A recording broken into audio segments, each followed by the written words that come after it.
Hi, I'm Claire Williamson, an ex-litigator and the co-founder of Leading Minds. With 97% of lawyers complaining that stress is impacting their health, I think it's time we speak about how challenging the pressures of the legal industry can be. So this podcast is a space where lawyers can come together to discuss the challenges they've overcome in their role and gone on to thrive within their career. Whether you're a trainee, a partner, or anyone in between, this podcast will leave you feeling inspired, empowered, and with the confidence that you can leave your mark on the legal industry. So today I'm joined by Holly Mieville-Hawkins, and Holly is going to be talking to us about the human side of law and finding your passion within the legal industry. So thank you so much for joining me today, Holly. Absolute pleasure. Thanks for having me, Claire. I thought it would be really interesting to maybe start with an introduction to your journey into the legal industry, because I know that you had quite an interesting one. When you told me your story before, I was like, this is really great. So yeah, I'm sure our listeners would love to hear a little bit more about you.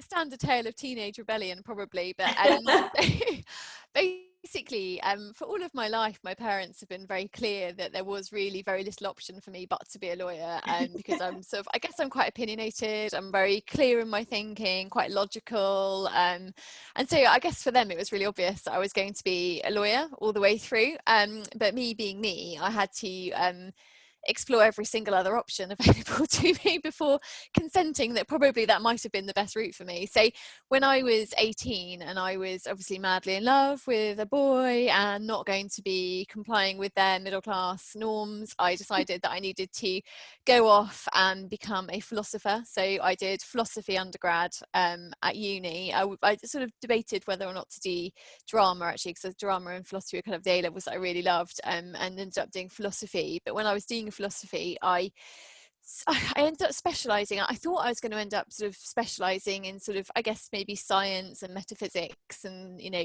God and the sort of more traditional sides of philosophy. But I ended up really getting involved and interested in the philosophy of mind, and how sort of looking at how humans interact with the world around them, and sort of what that means in terms of the difference between perception and reality, and so each person having a different world that they live in, or whether or not there's sort of a more defined objective world, and so that was what really drove me, and that's what I got really attracted to as sort of as an area of sort of academic practice, and so obviously I left university with a first in philosophy, and like most people that leave university with a first in philosophy then just thought, oh okay, what do I do now? And so I decided to go travelling, because obviously that's what you do with the first in philosophy. I went travelling around New Zealand, doing woofing, which is willing workers in organic farms, for a good couple of months with the boy that I was madly in love with and refused to sort of settle down with, and that was wonderful. It was a really eye-opening experience in terms of alternative lifestyles, and so I toyed with, you know, sort of setting up as a homestead in New Zealand. That's actually, I think I could go well into that. Absolutely, I know, but I very annoyingly missed those parents that had told me so often that I was going to be a lawyer too much. I said I couldn't stay in New Zealand, had to come home. So I came home, worked in public relations for a few years because I was still denying the fact that I was going to be a lawyer. And in public relations, what I really loved about it is exactly what I love about law. It's just that you're with people all the time. You're talking to people, you're working out how people think. It's not sort of selling, but it's engaging with people and working out how people engage with the world around them.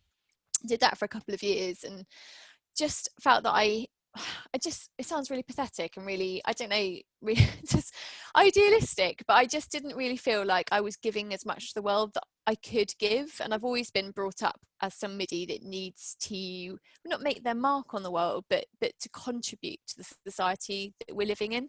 Yeah. And that's really important to me as a principle. It's always been a really underlying principle of how I've lived my life. I've always done what I can to help others, basically. And I felt that, you know, public relations, it's a wonderful career, and I really enjoyed it actually for a few years, but I felt that I personally could give more if I did something else. Yeah. So I thought long and hard about what to do, and I wanted to do something working with people that had, well, not necessarily brain injuries, but that had sort of maybe difficulties or unusual makeups in their mind, because it's always fascinated me. I did my dissertation for my degree in are humans only minds, and if so, what are the implications of that on voluntary euthanasia?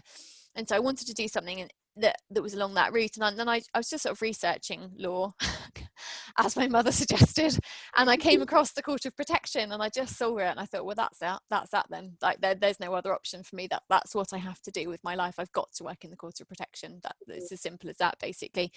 It was very much a sort of calling. It was like the I guess it was the natural conclusion of all of the things that I'd been thinking for all of those years. And so I sort of looked at who the best firms were in the country for doing mental capacity law, and I wanted to stay in the West Country because I guess I'm quite family orientated, so my parents are, that's where I grew up, and found Tony Spires at Withy King, and I just walked into his office. I was like, would you take me on? And he was like, yeah, let's just do it, let's go for it. So he was wonderful, and yeah, I guess it's a bit unusual, and I had to go through the whole like training contract application, but Tony was a real sponsor to me during all of that, and I think was sort of helped the firm realize that they were going to take me on, shall we say.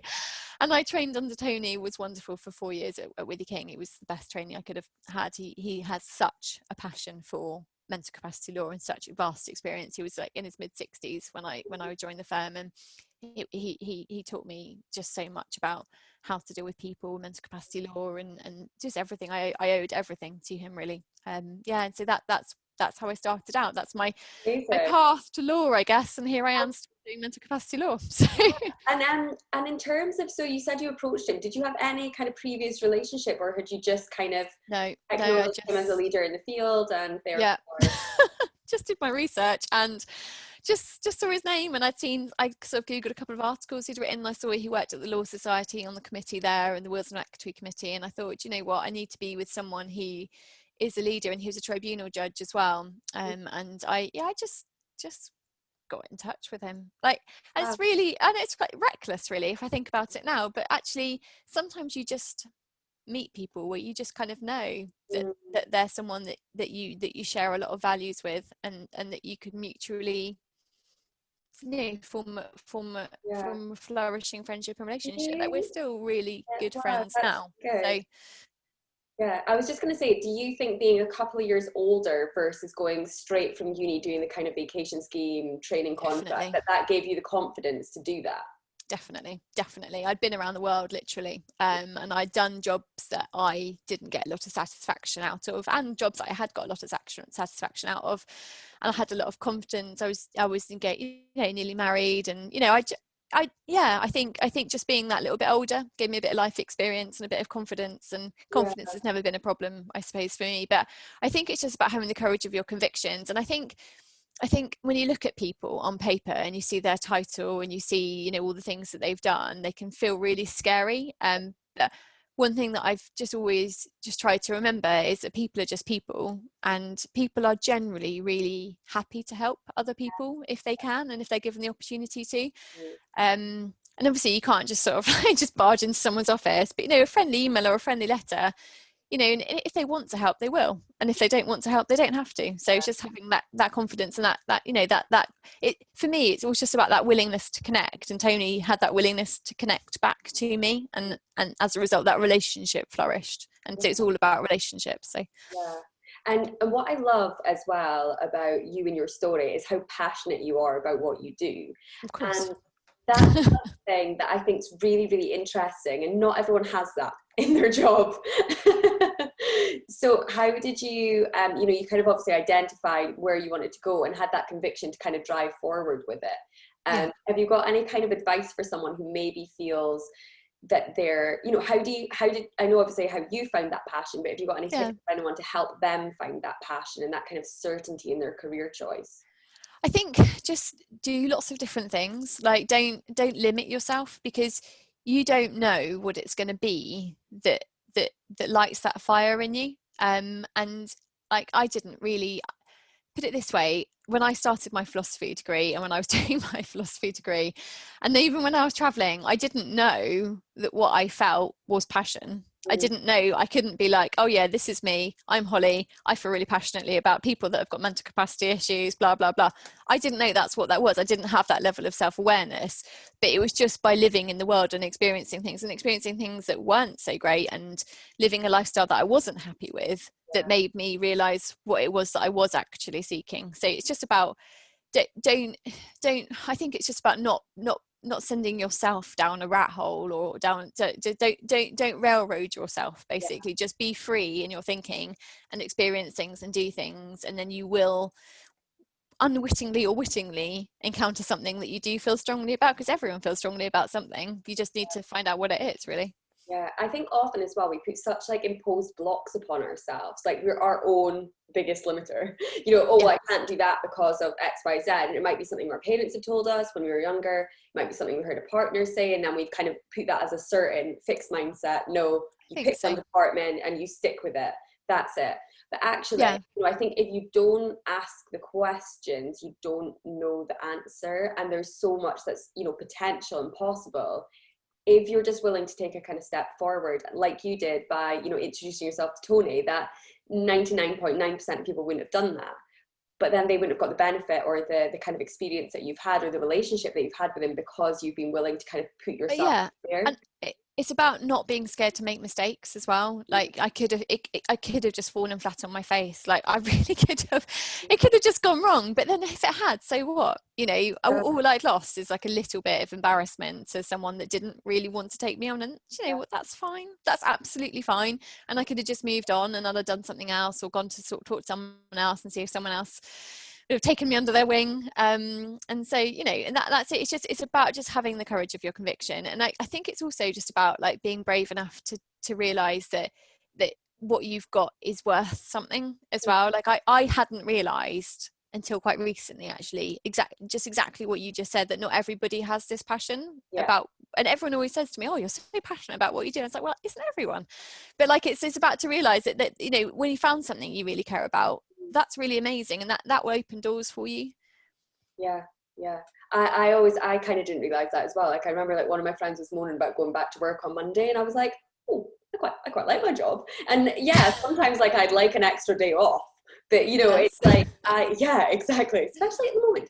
But I do genuinely, I get, you know, joy and satisfaction from doing my job, and I think that makes me much more motivated to do it, especially when it is long hours, especially when it is challenging, especially if it's pushing me outside my comfort zone as well, because I think that's when you grow, that's when you develop, when you kind of find that balance between like being comfortable and passionate about it, but also constantly being challenged in it to the point that you want to embrace those challenges and develop.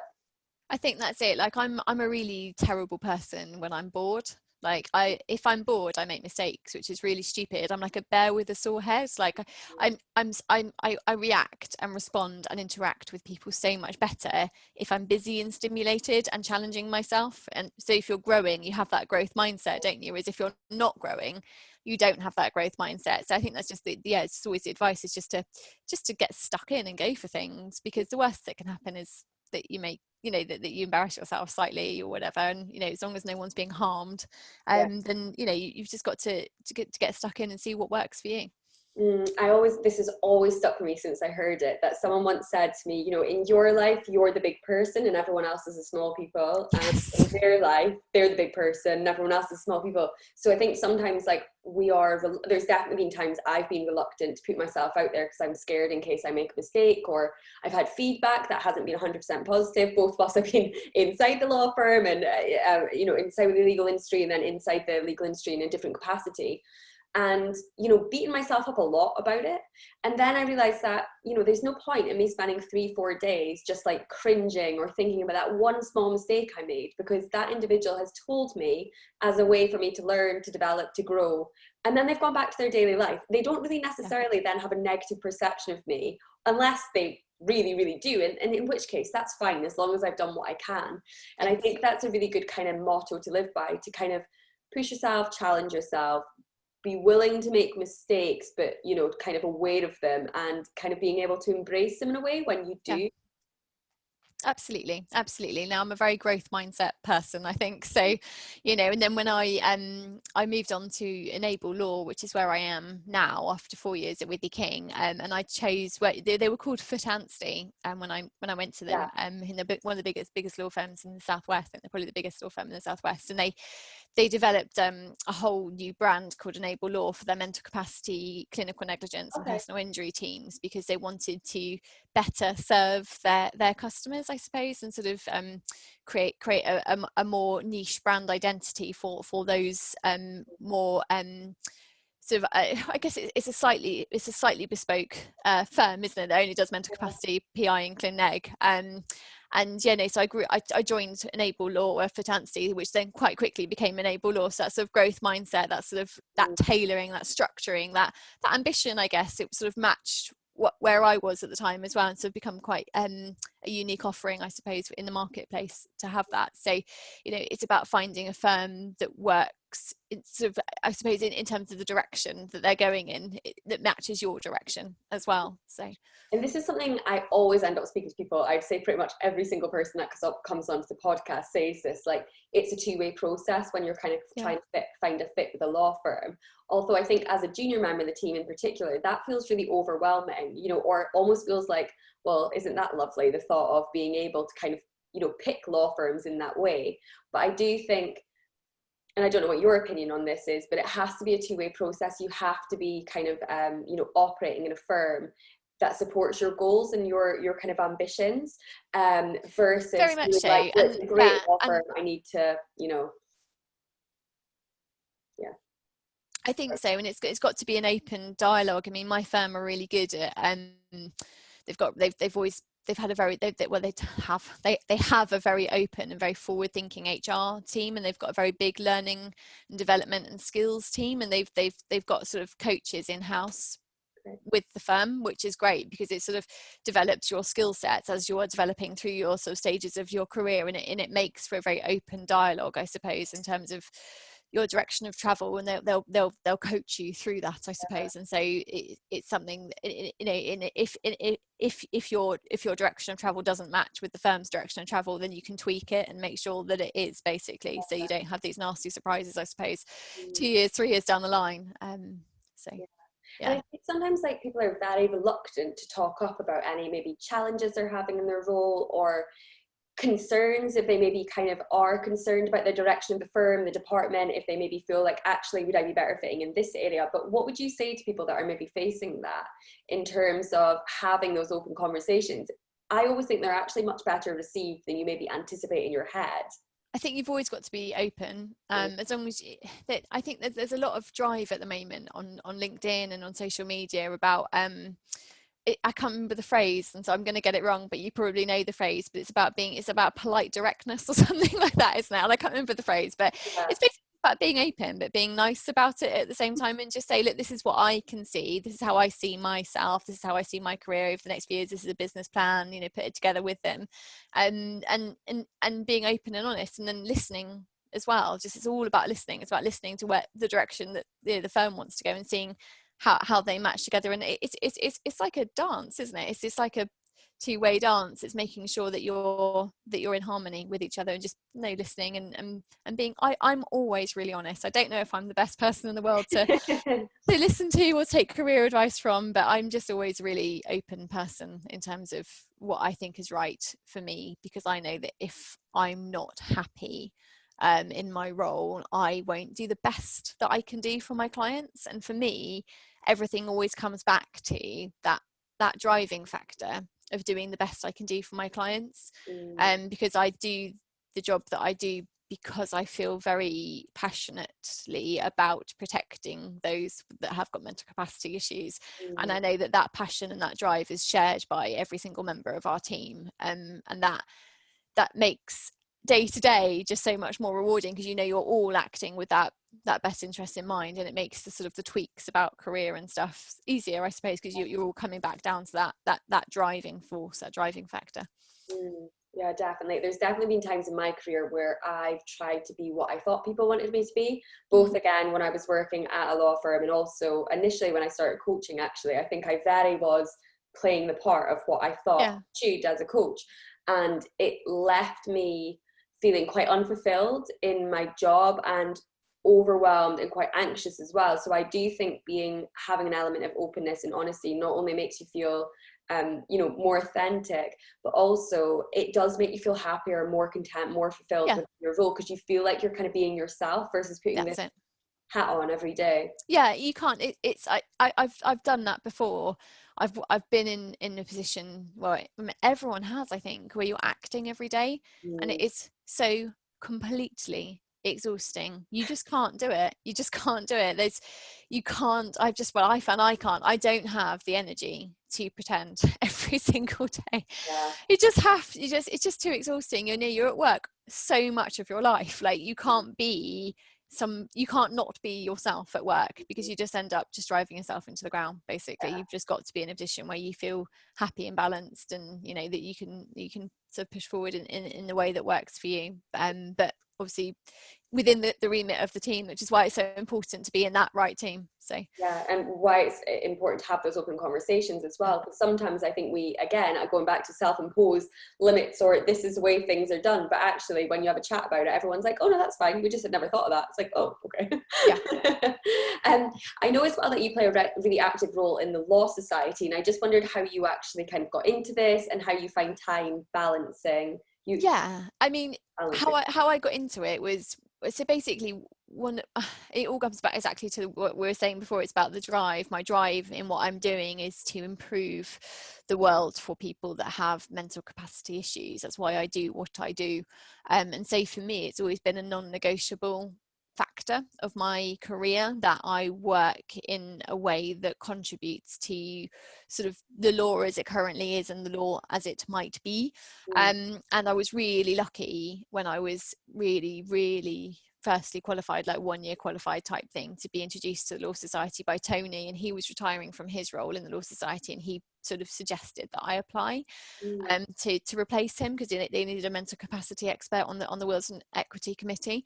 And I guess it was that naivety of youth, actually. In a way, I didn't realize what a big thing it was that he was suggesting that I did, so I just sort of went for it. And it's one of those situations where you just kind of have to go for it. I went to the interview and I had a chat with him, and at the time my big passion about what I was doing was about incapable trustees, so like where people own property but they lose mental capacity. It's probably unnecessarily complicated, actually, as an area of law, but I was dealing with that quite a lot. And I sort of said to them, actually, I think we could do some really good work for practitioners in terms of providing guidance for mentally incapable people that do mentally incapable trustees. That covers like property, mental capacity, private wealth, wills writing, like it covers so many different areas. And they were like, yeah, that's a really good idea, actually. Let's do you want to join the committee and we'll do something. And I thought, wow, I hadn't realized what a big door that was opening for me. And so I was one of the youngest people to ever be on it, which was such an honor, honestly. And I've just stayed on it since then, because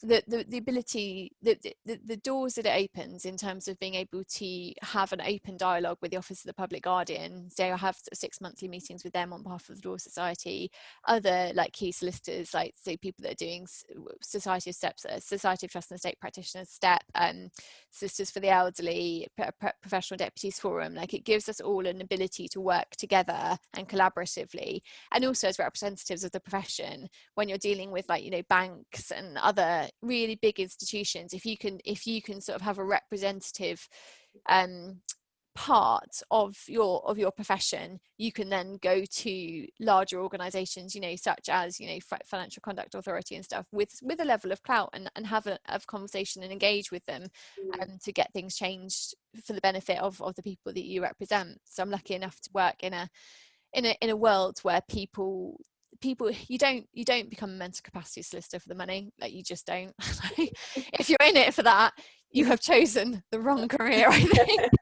And the people that do this feel strongly about it, and they feel strongly about protecting the people that they represent. And so I've been lucky enough for the Law Society to have opened those doors for me to be able to work alongside other people that feel very passionately about the policy side of things as well.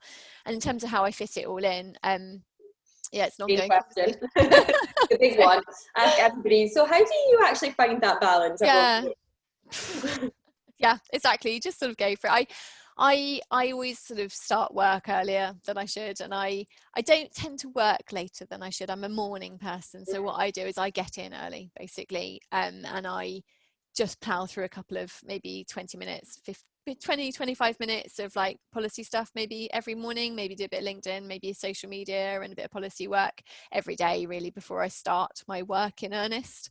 And that's how I fit it in, really. And then I will often, but I used to work through lunches nearly every day, but I this year, I think because of the pandemic and because of working from home, I've been really strict with myself about not working through lunch, because I think that way madness lies, to be honest. Like, you've just got to get a break from your desk, because you don't have those natural breaks being built into your day anymore. Even the commute, you don't have that. And even though the commute, it's just always a pain, actually it gave me that wind up and wind down time on the day. And because I've got two really small children, I get no break at all unless I walking to the end of the garden doesn't qualify as a break, because I'm lucky enough to have a garden room.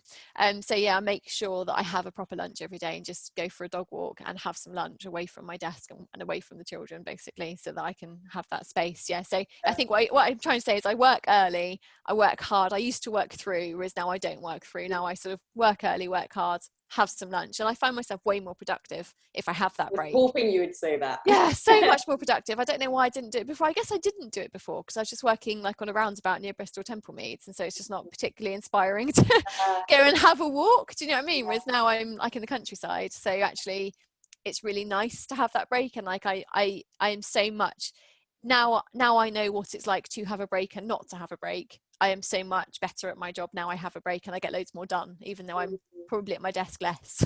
Yeah, I'm a big proponent of that. Once I identified when I was productive, so my natural, I'm like you, a morning person, and I work better. So I get in, I get the stuff I need to get done, then I can be responsive, so it doesn't feel like I'm firefighting all day. Having a break 100% works for me. If I don't, I find myself just kind of procrastinating, like like I think I'm getting lots done, but I realize like every 3 minutes I'm checking my emails or like responding to things that aren't urgent, or I'm like looking at my phone and I'm just like, I'm not really doing anything, but I'm being present.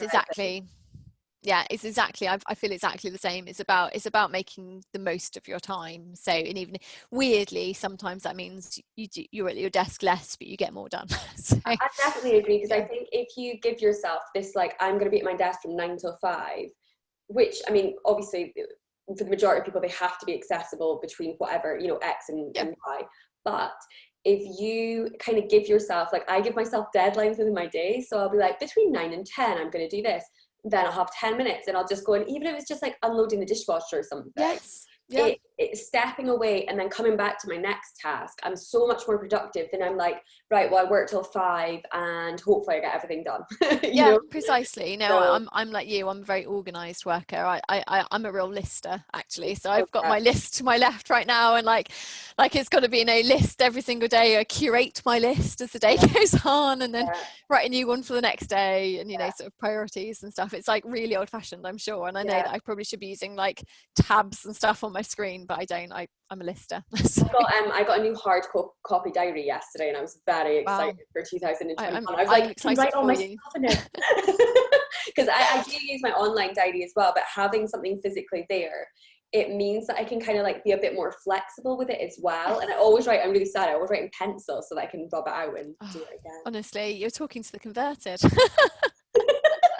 I always laugh at people. Everyone's like, why do you always write in pencil? I'm like, I don't know. Once you basically once you join a law firm, you've written in pen for so many years, and then they're like, here's a pencil. Like, don't use pen. No. It's really annoying for secretary. Pencil is lovely. I love my pencil. And like, I've rubbed things out today.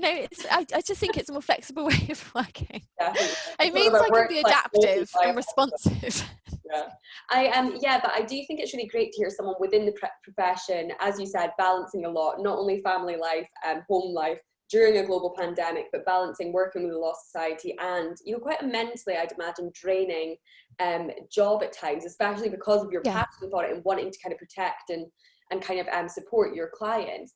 It's really good hearing you actually say that you do feel working this way makes a big difference to, you know, your mental cognitive function, but Very also much your so. kind of energy and your productivity as well. Because I think for many people it's very Yeah. tempting, especially as we're in the winter months, to feel like you need to plow on, and never having that break, never having that gap, never being able to step away, when actually I think that's actually causing people to quite unproductive, but also Yeah. mentally quite isolated, getting really bad quality sleep because they don't realize the value of it. So yeah, it's really good to hear you say that. I think it helps as well to have a firm that's quite keyed into mental health and mental health awareness. So like my boss a few months ago, about 2 months ago actually, at a team meeting, just said to us, look, I don't expect you to not go into the sunlight as a result of working.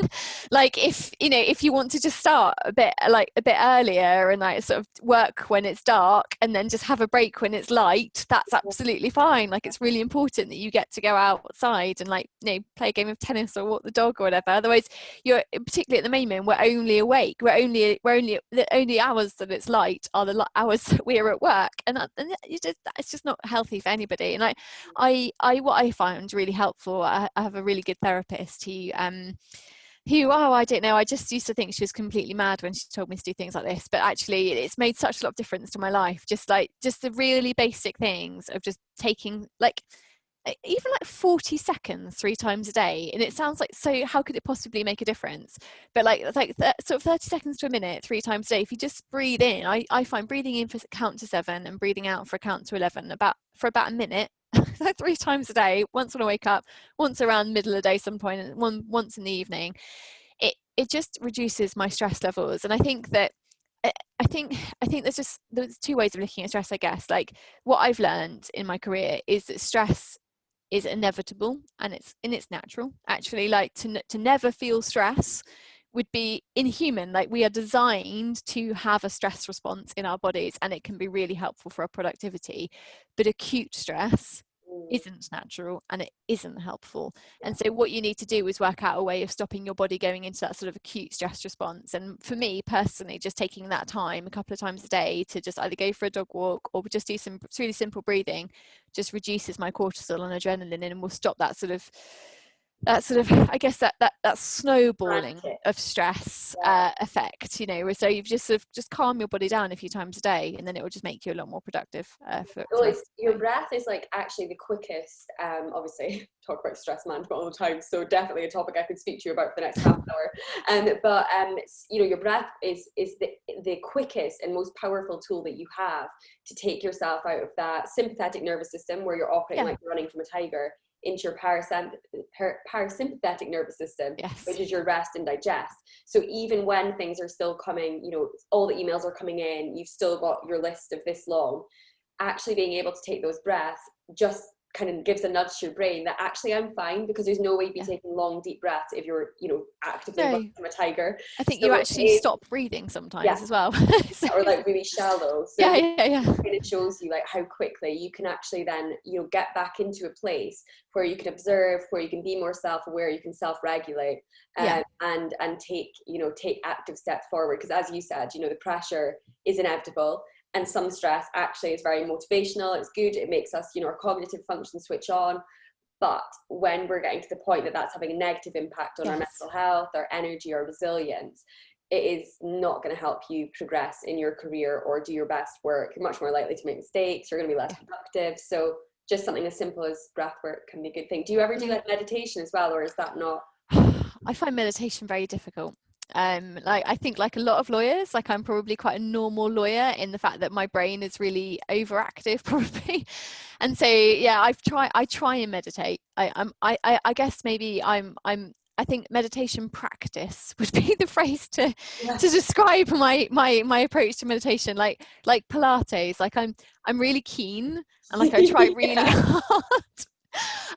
But like I haven't quite mastered it. No, I really think it's really important. Like I'd really like to be better at meditating. It is actually I'm not very good at it. It's actually the act of doing it that gets the benefits. I actually do, and the one thing that I've always found difficult was meditating, and the one I've tried a different strategy recently, which is doing active, like, guided meditations. Yeah, that's what helped me Oh my hugely. God, that Yes. just helps me. It gives me something to focus on, and then I can Exactly. direct my brain to be like, think about this, think about Yes. being productive, think about your goals. That's exactly what's helped for me as well. Yeah, that's exactly right. I think a lot of lawyers probably fall into that category, into that camp of like, you can't meditate because you can't switch your brain off.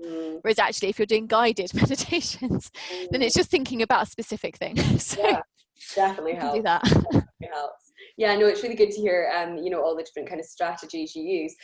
So I always kind of finish off the interview with a couple of questions. The first thing I'd love to know is, what does resilience mean to you? That's a really good question, because I felt really unresilient this year, on a personal level. I think resilience, I think I could probably give a different answer now to what I gave this time last year. I think resilience this time last year, I just said it's just the strength to plow on through anything and just keep going and just be like Teflon. Everything just bounces off of you, nothing ever changes.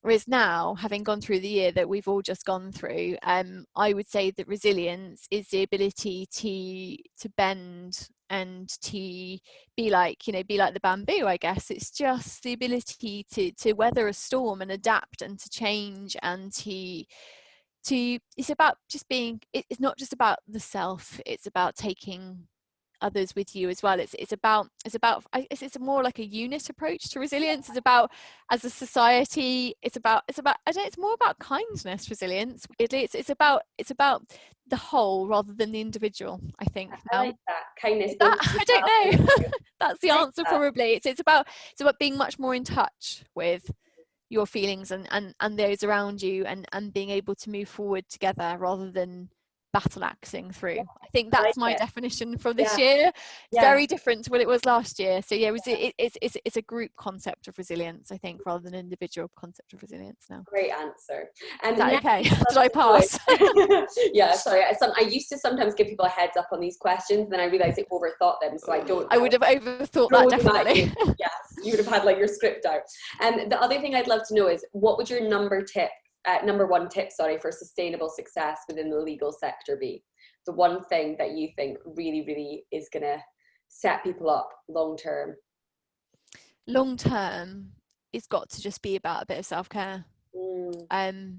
It's got to be, like, you can't, I mean, I think, yeah, I can be open a bit if you want about this summer. I've struggled a little bit with burnout, and a little bit with PTSD from an experience I had a long time ago, and I have changed a lot as a result of that. And I was speaking to my therapist, and I said, look, why has this happened now, and how won't it happen again? And she said, look, it's not going to happen again because you're not going to have PTSD again, because that's dealt with, you know. And Yeah. actually, that's a really good point. But the second reason she said it's not going to happen again, because I said, why wouldn't I burn out again? And she said, well, you know, the PTSD and the burnout are very connected with each other. You know, probably one wouldn't have happened without the other, but it's not going to happen again because you now understand the strategies to see when it's going to happen, and to put the strategies in place to look after yourself, like with the breathing, like with taking the break at lunch, bit of meditating. I journal a lot, and the thing I do that has helped me the most is a gratitude journal. Like, number one, the breathing and the gratitude journal, because frankly, if you're doing a gratitude journal and you're grateful for, you know, even on a really bad day, the electricity that comes through the wall, the fresh air that you can breathe, the fact that there's a tree outside with a bird in it, like, if you can just take it down to that very, very basic level, and you can express, it's not just self-care, but it's a care for everything around you. So my big tip would be to just learn how to do gratitude and to look after yourself. And if you can do that, and if you can be grateful for what you've got rather than resentful for the things that you don't have, your approach is a much more whole and rounded one. And I'm not saying that you won't want to be partner or anything like that. You can still absolutely do all of that, but you need to do it without breaking things on your... Helps you enjoy the journey, doesn't it? Yeah, I So think that's it. It helps you enjoy because I think that you know, especially as quite driven, ambitious people, it's very easy to focus on the 5% that's not so good versus the 95% that's good. And for me as well, I've got like a little book beside my bed, and every night before bed I write 5 things, because I always think 3 is quite easy. Right. 5 is like, you have to go the extra mile and Yeah, actually think about something. it's And exactly I right. don't do it every single night, I'll be honest. There's periods where I go through like, right, I'm going to do this, especially if Yeah, I maybe notice myself feeling a bit negative yeah, or feeling a bit burnt out. I'll kind of, refocus on that. But I do exactly. think it's a really quick way to monitor your mood, to Yeah, monitor your kind of like thought loops as well, because yeah. you kind of are changing them. You're actively kind of taking control of them versus naturally, especially when you're working in a high pressure role, it's easy to fall into the kind of negative ones, isn't it? So Yeah, yeah, I thank think you that's so it. much for being so open about that as Well, well. no, no, it's fine, and I think having having got to a stage of somewhere where I thought I wasn't sustainable, Mm, and I've now come back into it in a much more mm, sustainable way. I think I'm probably quite well placed to say how to live a yeah, successful career sustainably. mm, And I said, I was speaking to my therapist, and I said, why hasn't this happened before? And she said, it's amazing in a way that it hasn't happened before, the yeah, speed that you go at, and she said actually she thinks it would have happened anyway at some point in the next few years. It was inevitable, the crash was inevitable. And so I think, a lot of us are in that situation, so 7-8 years PQE, where we're just, it is, we reach a point where we just need to take a step back and just think, how can I make this, I'm 36, how can I make this go on for another 36 years rather than it stopping in 1 year, so. mm. Yeah, no, that's really great. And I think I know the answer for this one, but who inspires you within the legal industry? Oh God, I don't know. Oh, I thought this one was going to be your mentor. Well, no, he's What is- retired. So, Oh, well, yeah, but he still was in. so can I say him who Yeah. inspired me? Well, actually, I would say who inspires me now is Trisha Wass, who's Okay. I guess she's the reason I joined for Anstey. So I when Tony retired, I needed someone to learn from, because I'm someone that just never stops learning. I just, if I stop learning, I just would fall off my perch. I think I need to constantly be stimulating my brain. And so Patricia Wass, he was the worldwide chair of STEP. I mean, how scary can you get as a position? And she's just wonderful. Like every day I pester her with my questions and thoughts and views and stuff. And so she's I guess my legal inspiration. She's done this job for about 40 years now, and she's she's sort of like was part of the invention of mental capacity law, I guess. Like she was doing it before it was called mental capacity law, and she's still doing it now. And so she's fantastic. What she doesn't know isn't worth knowing, I think. So yeah, she's probably my current inspiration. Or Amazing. Baroness Hale, you know. Always. Yeah, she's always the one.